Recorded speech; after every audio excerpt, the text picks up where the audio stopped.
नमस्कार बच्चों, किसले इस पाठ्य पुस्तक में फिर से एक बार आपका स्वागत है।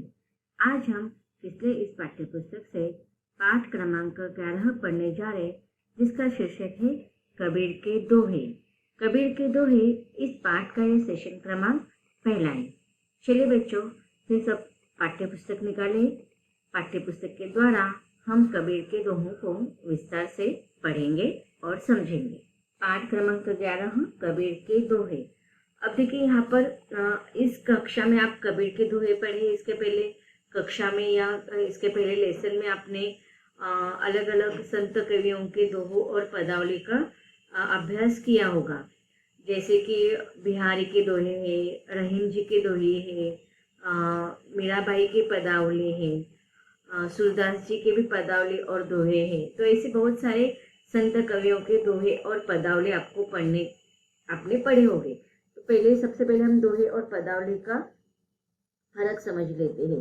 शायद मैंने इसके पहले कक्षा में आपको समझाया होगा या बताया होगा कि दोहे किसे कहते हैं। अब कबीरदास इनके दोहे भी है और पदावली भी है। पदावली में जो होते हैं वो पंक्तियां अधिकतर 4 पंक्ति की होते हैं। तो 4 पंक्तियों के जो काव्य रचना होती है उसे हम पदावली कहते हैं, और जो 2 पंक्तियों की काव्य रचना होती है उन्हें हम दोहे कहते हैं। दोहे में कितनी पंक्तियां होती है? 2। जैसे कि देखो दोहे, इसमें दोहे इस पूरे शब्द में पहला अक्षर है दो। तो दोहे इसमें 2 पंक्तियों के काव्य रचना होती है। जैसे देखो यहाँ पर आपको पहला दोहा हम पढ़ते हैं, काल करे सो आज कर, आज करे सो अब, पल में परलय होएगी, बहुरी करेगा कब। तो इसमें देखो 2 कविता की पंक्तियां है ना, तो इसे हम दोहे कहेंगे। तो इसी प्रकार से बिहारी इनकी भी काव्य रचना को हम दोहे कहते हैं, क्योंकि 2-2 पंक्तियों की उनकी काव्य रचना होती है। और अधिकतर जो एंडिंग के जो शब्द होते हैं ना, उसमें यमक दिखाई देता है। सा अक्षर जो होता है ना, एंडिंग वाला, लास्ट वाला, वो समान होता है। जैसे अब, कब, इसमें ब और ब समान है। तो एक तुक के लिए होता है जिसे हम यमक कहते हैं। इंग्लिश में हम इसे राइमिंग वर्ड्स भी कहते हैं। अब हम संत कबीर इनके दोहों को विस्तार से पढ़ते हैं। पहला दोहा है, अब कबीर इनके आपने कबीर वाणी सुनी भी होंगी, जिसमें दोहों को या पदावली को गाकर भी पढ़ाया जाता है, सुनाया जाता है। हम इसको गाकर भी इस दोहों को हम याद कर सकते हैं। जैसे अगर आपको क्लास में, कक्षा में टीचर कहते हैं कि दोहों को याद करो, तो आपको वो गाकर भी आप अच्छे से याद कर सकते हैं। जैसे कि काल करे सो आज कर, आज करे सो अब, पल में परलय होएगी, बहुरी करेगा कब, कबीरा बहुरी करेगा कब।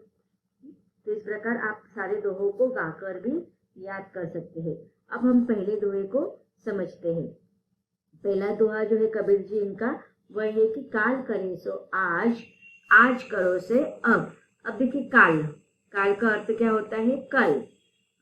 तो हम मनुष्य का स्वभाव होता है, मानव का स्वभाव होता है, जो भी कार्य उनको करना होता है ना, वो कभी उचित समय का इंतजार करते रहते हैं कि, लेकिन वो कार्य अभी शुरुआत करने के लिए वो शुरुआत नहीं करते हैं। जैसे कि अगर आपको मम्मी कहती है, आपकी माताजी या पिताजी कुछ काम देते हैं, कोई बड़े लोग काम करते हैं, तो आप तुरंत नहीं करते, रुको बाद में करूँगा, रुको आज नहीं कल करूँगा। इस प्रकार से आप उसे थोड़ा ये करते रहते। तो उसी प्रकार संत कबीर जी कहते कि नहीं, हमें किसी भी कार्य में विलंब नहीं करना चाहिए।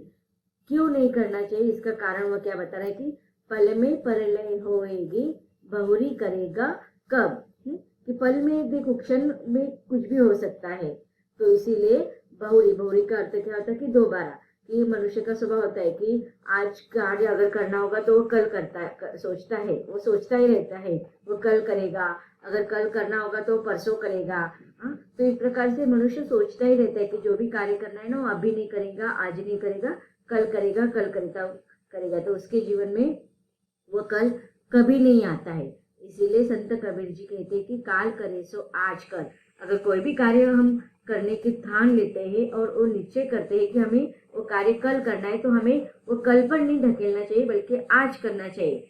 आज करें सो अब। और जो कार्य हम सोचते हैं, सुबह उठकर सोचते हैं कि आज है ना मुझे ये पढ़ना है, आज मुझे इस सब्जेक्ट का रिवीजन करना है, आज मुझे ये कार्य करना है, आज मुझे वो कार्य करना है, सुबह से हम बोलते रहते हैं, लेकिन शाम हो जाती है फिर भी हम आज करने वाला कार्य पूरा नहीं कर पाते, तो वो कार्य नहीं हो पाता है। इसीलिए कवि कहते हैं कि अगर आज हम करने का निश्चित करते हैं तो हमें बाद में नहीं करना है, बल्कि अभी करना है। उसकी शुरुआत अभी से करना है।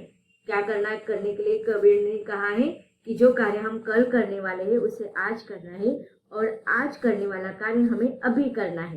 क्यों? क्योंकि पल में प्रलय होगी।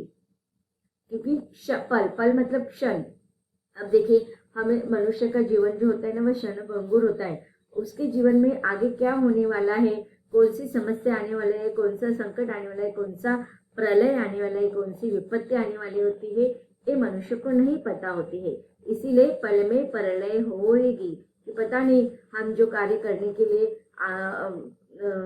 थोड़ा आगे पीछे सोच रहे, कर रहे, चलो बाद में करेंगे, लेकिन पता चलेगा कि वह कार्य अगर हम बाद में हम पछताना पड़ता है कि वह कार्य हम अगर उचित समय रहते हम कर लेते, सही समय पर कर लेते, तो आज हमारे सामने जो संकट आया है वह नहीं आ पाता। इसीलिए कवि कहते हैं कि नहीं, पर क्षण में कुछ भी हो सकता है, प्रलय हो सकता है, और इसीलिए दोबारा हमारे जीवन से जो समय निकल जाता है वो फिर से नहीं आ पाता है। इसीलिए उचित समय रहते ही हमें हर कार्य को पूरा करना है, उसे आज कल में नहीं ढकेलना है। तो इस कविता की पंक्तियों में या कबीर जी के इस दोहे में हमें समय के महत्व को बताते हुए संत कबीर जी कहते हैं कि नहीं, जो कार्य हम आज कल पर करते हैं उसे हमें अभी तुरंत करना चाहिए, क्योंकि हमारे जीवन में क्या होने वाला है, कौन सा संकट आने वाला है, कौन सा आज देखो, आज हम यहाँ पर बोल रहे हैं, लेकिन पता चलता है कि कभी कभी हमारे जीवन में होते हैं, आज हम लोग मिलते हैं लेकिन पता नहीं हमारे जीवन में आगे क्या आने वाला है, कौन सी समस्या है, कौन सा संकट है, कौन सी विपत्ति, कौन सा प्रलय, हमें पता नहीं है। और इसीलिए उचित समय रहते हुए हमें समय पर ही हर कार्य को करना चाहिए। तो इसे हमें इस कविता की पंक्ति में कवि ने हमें समय के महत्व को भी बताया है। अगला का दोहा है, साई इतना दीजिए जामे कुटुंब समाए, मैं भी भूखा न रहूं साधु न भूखा जाए। अब देखिए, साई किसको कहा गया है? ईश्वर को। तो ईश्वर की आराधना करते हुए, ईश्वर की वंदना करते हुए संत कबीर जी कहते हैं कि हे ईश्वर, हे साई, आप मेरे ऊपर इतना कृपा करो, जो आप मुझे धन संपत्ति देने वाले हो, आप मुझे उतना ही धन दौलत दीजिए जिसमें मैं जामे कुटुंब समाए, कि मेरे कुटुंबों का 2 वक्त का खाना, 2 वक्त का पेट भर का खाना और अत्यावश्यक वस्तुओं का मैं उनको दे सकूं, उतने ही धन दौलत मुझे दो, उनके आवश्यकता के अनुसार ही मुझे आप धन संपन्नता प्रदान करो, जिससे कि क्या हो कि मैं भी भूखा न रहूं, साधु न भूखा जाए, कि मैं और मेरे परिवार वाले सदस्य, मेरे रिश्तेदार, मेरे सगे संबंधी, इनका मैं 2 वक्त का खाना पेट भर सके, इतना कमा सकूं, इतने ही धन दौलत आप मुझे दो। क्योंकि क्या हो जाएगा, अगर ज्यादा धन दौलत मेरे पास आ जाएगी तो इससे मेरे अंदर घमंड की भावना निर्माण हो जाएगी, मेरे अंदर अहंकार आ जाएगा। तो इसीलिए जिसमें मेरे परिवार वालों की आवश्यकताएं पूरी हो सके, उतना ही धनवान मुझे बनाओ, उतना ही धन दौलत आप मुझे प्रदान करें, जिससे कि मैं भी भूखा न रहे और साधु न भूखा जाए, कि मेरे द्वार पर जो भी अतिथि आते हैं, मेरे सगे संबंधी आते हैं, मेरे रिश्तेदार आते हैं, जो भी साधु सज्जन मेरे घर मेरे द्वार पर आते हैं, उन्हें भी मैं कभी भूखा न जाने दूं। जो मेरे से हो सके वह मैं उन्हें सहायता प्रदान कर सकूं, इतना संपन्नता या इतनी ही धन दौलत आप मुझे दीजिए, इतना ही धन मुझे चाहिए, न उससे ज्यादा न उससे कम। अगले दोहे में कवि कहते हैं कि निंदक नीरे राखिए आंगन कुटी छवाए, बिन साबुन पानी बिना निर्मल करे सुभाए। अब देखिए, पहले हम इस दोहे के अर्थ को समझ लेते हैं और बाद में हम इस दोहे को विस्तार से भी पढ़ते हैं। अब देखिए, यहाँ पर कवि कहते हैं कि जो निंदक होते हैं ना, निंदक, तो ऐसे निंदकों को हमें क्या करना चाहिए? हमेशा आदर के साथ, सम्मान के साथ व्यवहार करना चाहिए। जो निंदक होते हैं उनके साथ हमें आदर सम्मान के साथ व्यवहार करना चाहिए। उसके लिए हमें कितनी ही कठिनाइयों के सामना क्यों ना करना पड़े, कितनी ही परेशानियां क्यों ना उठाना पड़े, वह सारी परेशानियां हमें झेलनी चाहिए। क्योंकि आपकी निकटता पाकर वह क्या करेंगे, जो निंदक होंगे ना, वह स्वयं उसके स्वभाव को बदल देगा, स्वयं अपने स्वभाव में परिवर्तन ला देगा। अर्थात बिना पानी और बिना साबुन के उसके मन में जो मैल है, उसके मनस्थिति की मैल जो है वो दूर हो जाएगा। यह इस दोहे का अर्थ है। अब हम इस दोहे को थोड़ा और विस्तार से समझते हैं। संत कबीर जी कहते हैं कि निंदक नीरे राखे आंगन कुटी छवाए, बिन साबुन पानी बिना निर्मल करे सुभाए। अब देखिए, निंदक किसे कहते हैं? जो हमारी बुराई करते हैं, जो हमारी निंदा करते हैं, हमारे दुर्गुणों को बताते हैं, उसे हम निंदक कहते हैं। लेकिन देखिए, हमारे मुंह के ऊपर हमारे सामने तो कोई हमारी बुराई नहीं करते, सब हमारी स्तुति करते हैं, प्रशंसा करते हैं, हमारे अंदर कितने अच्छे गुण हैं हमें बताते हैं। तो यह लोग जो हमारे सामने हमारी प्रशंसा करते हैं, स्तुति करते हैं, वह सच्चे होते हैं या झूठे होते हैं? वे लोग झूठे होते हैं, क्योंकि उन्हें अपने मतलब होता है तब तक वो हमारे क्या करते हैं, हमारे सामने हमारी प्रशंसा करते हैं, हमारी स्तुति करते हैं, और हमारे बाद हमारे पीठ पीछे क्या करते हैं, हमारी बुराई करते हैं, हमारे अंदर के अवगुणों को सारे लोगों को बताते हैं। तो इससे हमें क्या हो जाता है, हमें हमारी बुराई पता नहीं चलती है। लेकिन जो निंदक लोग होते हैं ना, संत कबीर के समान एक मराठी कवि भी है, संत तुकाराम है, संत एकनाथ है, वो भी कहते हैं कि निंदक को हमें हमेशा वंदनीय मानना चाहिए, क्योंकि वही एकमात्र ऐसे होते हैं कि वह हमारे सामने हमारे दुर्गुणों को बताते हैं और हमें उन्हें धन्यवाद कहना चाहिए। क्यों?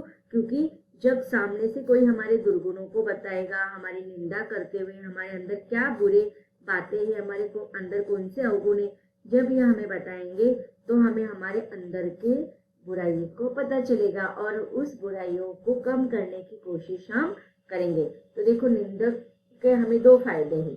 उसमें से पहला फायदा मैंने आपको बताया कि निंदक जो होता है उसे हमें धन्यवाद कहना चाहिए, क्योंकि वह हम अब देखिए, अगर हमें किसी भी चीज के लिए आज अगर हमें कुछ भी चाहिए, सुझाव चाहिए या कोई उपाय चाहिए, तो उसके लिए हमें पैसे देने पड़ते हैं। कोई पैसे बिना कोई काम हमारा नहीं होता। लेकिन निंदक जो होते हैं बिना पैसे लिए हमारे अवगुणों को हमें बताते हैं, तो जिसके कारण हमारे अंदर की त्रुटियां, हमारे बुरे गुण हमें पता चलते हैं और उस बुरे गुणों को बुराइयों को हम निकालने का प्रयास करते हैं, हम सुधारने का प्रयास करते हैं। तो इसीलिए हम ये पहला है कि निंदक का फायदा होता है कि वह मुफ्त में हमें हमारे अवगुणों से अवगत कराता है। लेकिन यहाँ पर संत कबीर जी कहते हैं कि निंदक नीरे राखे आंगन कुटी छवाए।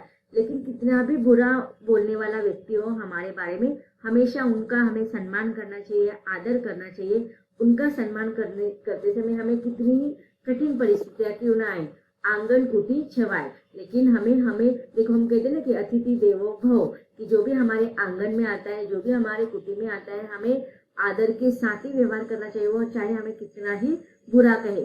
तो उससे क्या हो जाएगा कि एक दिन उसके मन में जो हमारे प्रति बुराई है यह अपने आप निकल जाएगी और हमारे अंदर जो अच्छे गुण है ना, उसका असर उसके मन पर होने लगेगा, तो हमारे जैसा वो भी अच्छा बन जाएगा।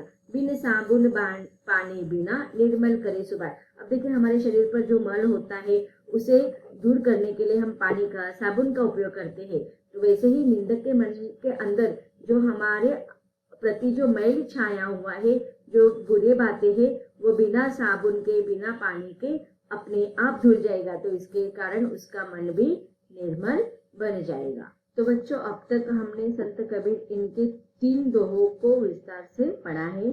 जो दोहे जो दिए हैं इस काव्य में, इस पाठ में, सारे दोहे ही जीवन उपयोगी है तथा व्यवहारिक शिक्षाओं से भरे हैं। जैसे कि पहला दोहा हमने पढ़ा था, कौन सा पढ़ा था? कल करे सो आज, आज करो से अब। तो उसमें भी समय की सूचकता बताई है। अगले दोहों को भी हम विस्तार से पढ़ेंगे।